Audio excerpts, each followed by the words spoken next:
प्रदूषणाच्या विषयावर सभागृहामध्ये प्रश्न उपस्थित केले गेले. सदस्यांनी चांगले विषय मांडले आणि त्याला आम्ही प्रतिसाद दिला. सगळीकडे सातत्याने मुंबईच्या प्रदूषणाचा विषय असा ऐरणीवर आला आहे आणि प्रचंड प्रदूषण आहे अशा प्रकारची चर्चा आहे. या संदर्भामध्ये माहिती देत असताना मी सर्वांना एवढंच सांगेन की आमच्या प्रदूषणासाठी समीर हे ॲप आहे आमचं. त्या ॲपमध्ये आपण ती सगळ्या पत्रकारांनी देखील डाउनलोड करा. ते आपल्याला आपल्या मोबाईलवर ॲप ठेवता येईल. तुम्ही जिथे आहात तिथे रिअल टाइम तुमच्या लोकेशन प्रमाणे तुम्हाला तिथली प्रदूषणची लेवल कळेल आणि तेच ऑथेंटिक सेंट्रल पोल्युशन कंट्रोल बोर्डाच्या मान्यता प्राप्त असं ॲप आहे. बाकी कोणत्याही रिडिंग ज्या आहेत त्या कोणत्याही पुराव्यानिशी लोक सांगतात 600 झालं 500 झालं, तर असं कधीही मुंबईमध्ये झालेलं नाही. मुंबईमध्ये निश्चितच हिवाळ्यानंतर म्हणजे दिवाळीनंतर ते फेब्रुवारीपर्यंत थोडं प्रदूषण आपल्याला जास्त जाणवतं. त्याला मुख्य कारण प्रदूषणाचा ह्युमिडिटीच्या वाढण्यामुळे आणि टेम्परेचर कमी असून प्रेशर वाढल्यामुळे कुठेतरी एक स्मॉग तयार होतो. पण आपलं अत्यंत अहितकारी आहे, घातक आहे तब्येतीला. अशा प्रकारच्या पोल्युशनची परिस्थिती आपल्याला मुंबईमध्ये नाही म्हणता येणार. ते अपेक्षेपेक्षा थोडं या काळामध्ये जास्त आहे, जे हळूहळू मार्चमध्ये आता ते कमी व्हायला सुरुवात होईल. प्रचंड मोठं इन्फ्रास्ट्रक्चरची ग्रोथ होत आहे, भरपूर कन्स्ट्रक्शन होत आहे आणि अशा वेळी वेळोवेळी नियमांची पायमल्ली होऊ नये यासाठी आम्ही जागरूक आहोत. मागच्या वर्षीचा या काळामध्ये जे पोल्युशन होतं त्यापेक्षा आता आपलं पोल्युशन कमी आहे. निश्चितच ऍब्सोल्युटली पोल्युशन आपल्याला कंट्रोलमध्ये आणण्यासाठी सर्वांना मिळून काम करावं लागेल. तर त्याच्याबद्दल विधानसभेमध्ये चांगली सकारात्मक चर्चा झाली. प्रामुख्याने याच्यामध्ये जर पाहायला गेलं तर मुंबईत ज्या पद्धतीनं इमारतींची कामं असतील किंवा रस्त्यांची कामं असतील ही एक साथ सुरू केलेली, त्याचा कुठेतरी अधिक परिणाम आहे का? कारण खूप दिवस काही कमिटीज फॉर्मेशनमुळे, काही न्यायालयीन प्रक्रियेमुळे बरेच दिवस कामं प्रलंबित होते परवानगी देणं. त्यामुळे ते एका वेळी सुरू झाले. आपल्याकडे मेट्रोचं काम चालू आहे, हायवेजचं कामं चालू आहे, दुरुस्तीची कामं चालू आहेत, इन्फ्रास्ट्रक्चरचं काम चालू आहे. आणि अशा वेळी जर कामामध्ये नियमावली त्यांनी नाही पाळली तर त्या कामाला बंद करण्याचे आदेश सुद्धा आम्ही दिले. जवळपास आम्ही 1700-1800 कामांना बंदीची शोकॉज नोटीस दाखवून बंदही केले, मग त्यांच्याकडनं कंप्लायन्स करून परत सुरू करायची परवानगी दिली. तर अशा परिस्थितीने त्यांना ऑब्झर्व करावं लागतं. आता आम्ही महानगरपालिकेला असं एक महानगरपालिकेने सुरू केलंय जे खूप चांगलं आहे. कारण आमचे जे मॉनिटरिंग सिस्टीम असतात, जे एअर क्वालिटी मॉनिटरिंग आहे जे करतात, ते सिस्टीम एका मोठ्या एरियामधलं मॉनिटरिंग करतात. पण प्रत्येक बिल्डिंगचं मॉनिटरिंग करण्यासाठी सुद्धा आता बीएमसीनी काम सुरू केलंय आणि त्यांनी ते लावलं सुद्धा आहे मॉनिटरिंग. त्यांच्या डॅशबोर्डवर बीएमसीच्या प्रत्येक ठिकाणचं युनिटचं कामाचं कन्स्ट्रक्शनचं त्यांना पोल्युशनची परिस्थिती कळेल. ह्याच्यामध्ये जास्तीत जास्त ह्युमन इंटरफरन्स न करता AI वापरून क्वालिटी कशी मेंटेन करता येईल आणि खरे रिपोर्ट कसे येतील याच्याकडे आमचा कल आहे. आमचं आता ऑथेंटिक सॉफ्टवेअर आहे, आमचं तुम्ही सगळ्यांनी डाउनलोड करा. तर त्या सॉफ्टवेअरला मी माझ्या ट्विटरवर माहिती देते आणि तिथे तुम्हाला पोल्युशन खरं काय कळेल. कोणी म्हणते आज 320 आहे, पण माझ्या सॉफ्टवेअरवर काय दाखवते ते ऑथेंटिक आहे. आणि असं म्हणण्याने आपल्या ग्रोथवर, आपल्यामध्ये येणाऱ्या लोकांच्या मानसिकतेवर परिणाम होत असतो.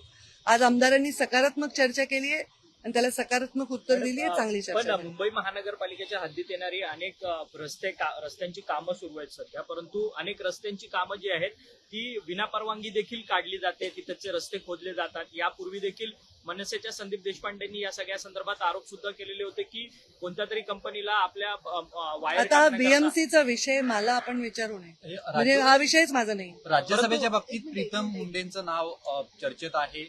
पुन्हा एकदा संधी त्यांना दिली जाऊ शकते का? हे पहा, राज्यसभेच्या बाबतीत अनेक नावं चर्चेत आहेत. तर त्यामधलं एक नाव प्रीतम मुंडे यांचं आहे. कारण त्या खासदार होत्या 10 वर्ष आणि यावेळी पक्षाच्या आदेशानुसार मला त्यांनी लोकसभा लढवली होती आणि नॅचरली प्रीतमताईंनी उपाध्यक्ष म्हणून परदेशाचं काम केलंय, खासदार म्हणून केलंय. त्याचबरोबर अनेक नावं आणखी पण चर्चेत आहेत. तर आता बाकी निर्णय आमचे सर्व नेते करतील आणि ते निर्णय योग्य करतील अशी आमची अपेक्षा आहे. विरोधक असं म्हणतात की प्रदूषण मागच्या काही वर्षांच्या तुलनेत वाढलं आहे. तुम्ही जे म्हणतायत ऍप नुसार किंवा मग तुम्ही जो माहिती घेतली त्यानुसार ऑन कर बरं ते ऍप आता खरंच त्यांच्या मोबाईलवर डाउनलोड कर. खरंच वाढलंय असं? हे पहा, एक परिस्थिती अशी असते आपल्याकडे, जेव्हा दिवाळी होते, दिवाळीनंतर ते जानेवारीपर्यंत प्रदूषण थोडंसं जास्त येतं, एअर पोल्युशन. त्याचं कारण असतं वातावरणात थंडी असते आणि जे प्रदूषण होतं ते आपल्याकडे समुद्रामध्ये जर कमी दाबाचा पट्टा असेल तर ते निघून जातं. पण समुद्रामध्ये हाय प्रेशर सुरू झालं तर ते प्रदूषण इकडेच रेंगाळतं आणि ह्युमिडिटी असल्यामुळे आणि थंडी असल्यामुळे ते हवेच्या मध्य लेवलला येऊन स्थिर होतं. म्हणून ते दिसायला आपल्याला दिसतं की क्लॅरिटी नाहीये. पण जर तुम्ही मेजर केलं तर ते काही म्हणजे माणसाला हानिकारक या कॅटेगरीत जात नाही बऱ्याच अंशी. काही काही एरियामध्ये जातं पण मी नाही म्हणणार नाही, कारण प्रदूषण हा विषय असा नाही की आपण जादूची कांडी फिरवली आणि कमी होईल. ते सगळ्यांनी मिळून करायचा विषय आहे आणि वेगवेगळं आहे. जसं ट्रान्सपोर्टेशन आहे, कन्स्ट्रक्शन आहे, इन्फ्रास्ट्रक्चर आहे, या सगळ्या वॉटर पोल्युशन आहे, या सगळ्या गोष्टींना वेगवेगळ्या पद्धतीने हाताळायचं आणि त्याच्यामध्ये आम्ही फक्त विसल ब्लोअरचं काम करतो. बाकी कामं हे लोकल बॉडीज करतात. जसं बीएमसी आहे, अर्बन डेव्हलपमेंट आहे, रुरल डेव्हलपमेंट आहे, परिवहन आहे, असं हे सगळ्यांनी मिळून करायचा विषय. काही मुंबईतलं प्रदूषण पाहता आदित्य ठाकरेंनी पालिकेचे जे आयुक्त आहेत त्यांच्याकडे पण एक मागणी केलेली आहे की हे प्रदूषण वाढत असल्यामुळे जे तत्काळ जी कामं सुरू आहेत त्यांना स्थगिती देण्यात यावी. आम्ही अनेक कामांना स्थगिती दिली आहे. ज्यांनी कामाची नियमावली नाही पाळली, म्हणजे प्रदूषण का होतं, कामं होतात म्हणून नाही होत, तर कामाला नियम नाही पाळत. एकदा मी स्वतःच कोस्टल हायवेला नोटीस देऊन बंद पाडलं होतं, कारण त्यांचं उघड्यावर होतं ते सिमेंट आणि ते उडत होतं. तर त्यांनी त्याच्यावर वॉटर स्प्रे केला पाहिजे, कव्हर केलं पाहिजे, हे सगळं अपेक्षित आहे. त्यामुळे आपण जिथे नियमाची पायमल्ली होते तिथे आपण नोटीस देऊन काम बंद पाडतो. ते नियमाचं कंपायलेशन करून ते नियम करायला सुरुवात केली की आम्ही त्यांना परवानगी देतो. That's simple. सवाल है कि मुंबई की एयर क्वालिटी को लेकर सभी खासकर जो एमएलए है वो चिंता जाहिर कर रहे हैं, लेकिन हम मुंबई ही नहीं एमएमआर रीजन की बात करें तो वहाँ पे भी काफी कंस्ट्रक्शन बड़े पैमाने पे शुरू है। ऐसे में कितनों आपने कभी शो कॉज नोटिस भेजा, अप्लाई किया नहीं किया, और क्या कर रहा है डिपार्टमेंट सारे? देखिए, डिपार्टमेंट हमारा विसल ब्लोअर का काम करता है. हम लोग पोल्यूशन हो तो उसको काम शो कॉज नोटिस भेजते हैं, उनको पनिश करते हैं या उनको हम दंड देते हैं. पर इसमें सिर्फ हम नहीं करते, इसमें बीएमसी है, इसमें अलग अलग विभागों के भी विषय आते हैं. पर जहाँ कंस्ट्रक्शन की बात है वहाँ हम लोग नोटिस देते हैं. अगर वो पोल्यूशन के नियम, जो पोल्यूशन ना हो इसलिए जो नियम है वो नियम नहीं करेंगे उसका उल्लंघन, तो हम उन्हें नोटिस देते हैं. और अगर बाद में वो जब कर लेते हैं सारे रेगुलराइज चीजें, देन हम उनको परमिशन देते हैं. तो पोल्यूशन की स्थिति जनरली यहाँ दिवाली के बाद पश्चात जनवरी एंड तक थोड़ी सी ज्यादा होती है. पर इसको चिंताजनक होने से रोकने के लिए हम प्रयास करते हैं और रोक भी पाए हैं.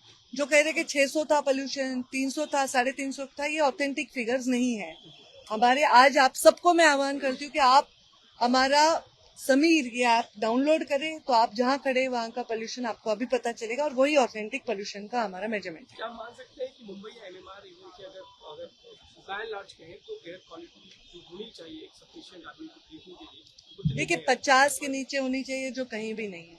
50 और 100 के बीच में अच्छी है. 100 से 200 के बीच में मॉडरेट है. तो हम मॉडरेट को बहुत बार क्रॉस नहीं करते हैं.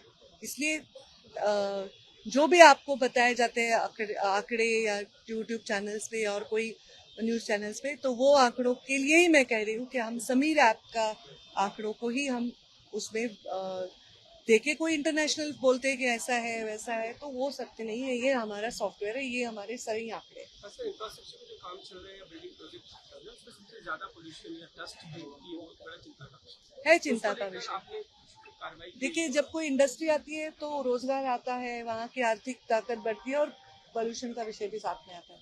वैसे कोई बिल्डिंग्स बन रही हैं तो कोई बिल्डिंग सिर्फ अभी ये जो पोल्यूशन का विषय उठा वो तो सरकारी बिल्डिंग बन रही है.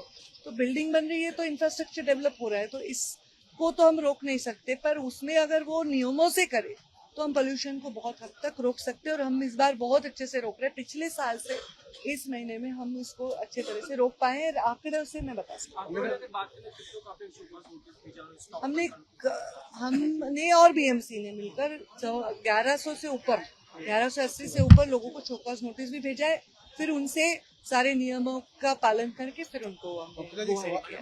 एक सवाल था. मुख्यमंत्री देवेंद्र फडणवीस ने लिखित रूप में विधानसभा में जानकारी दी है कि महाराष्ट्र में 2 साल में 1,17,000 के करीब महिलाएं और बच्चियां लापता थी, जिनमें से 86,000 के करीब दोबारा रेस्क्यू की गई हैं, लेकिन 31,000 से ज्यादा अभी महिलाएं लापता हैं. क्या लगता है आप भी महिलाएं काफी- देखिए भाई, जब खुद गृह मंत्री और मुख्यमंत्री बोल रहे हैं तो उसमें मुझे कुछ अलग लगने की आवश्यकता नहीं। उन्होंने जो कहा है ऑथेंटिक गृह विभाग के आंकड़े हैं और उसमें उन्होंने ये दिखाया कि कितने लोगों को वो फिर से ला पाए। तो मैं उसको देखती हूँ कि वो जो रेट है वो सक्सेस है और उसके बारे में पुलिस अच्छे से कार्रवाई करके बचे हुए लोगों को भी लाए। लापता का अर्थ कोई अपने विष से गए हुए हैं, कोई खोए हुए हैं, कोई और नहीं मिल रहे, उसके अलग अलग सबके कारण हैं। तो इसमें मुझे लगता है मुख्यमंत्री जी ने जो कहा है उसके ऊपर मुझे कुछ अलग से कहने की आवश्यकता राजनीति नहीं। करता नजर आ रहा है कि महिलाएं मिसिंग हैं या उसकी रिकवरी नहीं हो पाती, उनको ढूंढा नहीं जाता, लॉ एंड ऑर्डर बहुत बड़ा विषय महिलाओं के बारे में। देखिए, विपक्ष अपना विषय रखता है और उसको बहुत अच्छे से आंकड़ों के साथ हमारे मुख्यमंत्री जवाब दे रहे हैं। तो हर चीज में एक मुद्दा रखना उनका हक है और उस मुद्दे को सही करना हमारा कर्तव्य है। तो हम अच्छे से कर रहे हैं। मॅडम एक दुबईमध्ये इटलीची प्रदूषणकारी कंपनी येण्यामुळे आंदोलन करत आहे, तर त्याच्यावरती राज्य सरकार काही करणार, कारण की कंपनीच्या विरुद्ध आंदोलनासह बसले, उपोषणाला सुद्धा बसले तिकडचे ग्रामस्थ मंडळी. हे पहा, मला जे माझ्या अधिकार आहे पर्यावरण खात्याचे, त्याच्यात जे आम्ही टिक टिक टिक बॉक्स करून परवानगी देतो तेवढे अधिकार, आणि त्याच्यामध्ये आंदोलनकर्ते कोणत्या कारणासाठी बसलेत ते कारण त्याच्यामध्ये आहेत का नाही हे तपासून पाहावं लागेल. प्रदूषणकारी कंपनी आहे म्हणून ते प्रदूषणकारी कंपनी म्हणजे कशाची तुम्ही तरी सांगा. रसायन कंपनी कसलं रसायन? ती इटलीमध्ये जे घातक रसायन बनवून जाणवतं ते असंच होतं ना, मग ते आपल्याकडे माहिती नसते पुरेशी. मग आपण म्हणतो एक प्रदूषणकारी कंपनी, अशी कुठली कंपनी नसते जी प्रदूषणकारी नावाची असते. ती रासायनिक बनवत असेल तर ती रासायनिक बनवण्याच्या नॉर्म्स मध्ये असते. जर प्रदूषण करणारी कंपनी असेल तर ते रेड झोन मध्ये जातात. तिथे कोणत्या सिव्हिलाइज्ड अशा एरियामध्ये त्यांना परवानगी दिली जात नाही.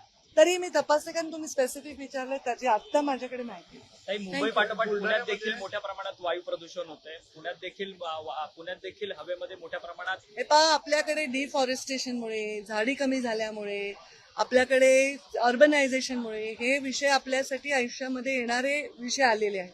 हे चॅलेंजिंग विषय, आणि ह्याला कमी करायचं असेल तर कार्बन कमी केलं पाहिजे, झाडी वाढवली पाहिजे, धुराळा कमी करण्यासाठी नगरपालिकांनी वेगवेगळे प्रयोजन केले पाहिजे, आणि हे सगळे लोकल बॉडीजनी करण्याचे विषय आहेत.